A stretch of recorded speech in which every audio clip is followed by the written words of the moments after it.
அரோகரா அரோகரா. நமது நைஜீரியா லாக்கோஸில் நம்ம தமிழ் மக்கள்லாம் சேர்ந்து ஒரு அருமையான முருகன் கோயில் கட்டியிருக்கோம். நம்ம முருகன் கோயிலில் மகாகணபதி, வலது பக்கம் மகாகணபதி, நடப்புற முருகபெருமான், அதாவது பழனியில் திரு ஆவினன்குடியில் இருக்கிற மாதிரியே முருகன், குழந்தை வேலப்ப சுவாமி, குழந்தையாக இருப்பார் இந்த முருகன் வந்து. ஆமாம். அடுத்து நம்ம காசி விஸ்வநாதர், துர்க்கையம்மன், எல்லா சுவாமியும் இருக்குது, தட்சிணாமூர்த்தி, நவகிரகங்கள் எல்லாம் சேர்ந்து நம்ம தமிழ் சமுதாயத்தில் எல்லா மக்களும் சேர்ந்து இந்த ஆலயத்தை கட்டியிருக்கோம். இது சுமார் ஒரு 35-40 ஆண்டுகளுக்கு முன்னாலேருந்து இந்த ஆலயம் இயங்கிக்கிட்டு இருக்குது. எல்லா ஃபங்க்ஷனும் நம்ம கோயிலில் உண்டு. அதுவும் நம்ம தைப்பூசம், வைகாசி விசாகம், பங்குனி உத்திரம் இதெல்லாம் வெகு சிறப்பான முறையில் நம்ம கோயில் நடந்துகிட்ருக்கு. இப்போ இந்த வருஷம் தைப்பூசத்துக்கு வெகு சிறப்பான முறையில் ஒரு ரதம் ஒன்று நாங்கள் செஞ்சு இந்த ரதம் வெள்ளோட்டம் விட்டோம். தான் காலையில் முடிஞ்சது இந்த வெள்ளோட்டம்.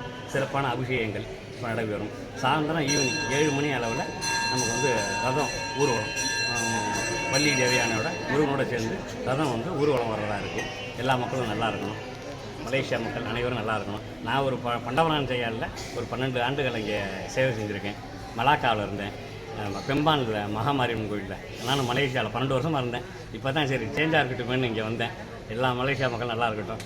வணக்கம்.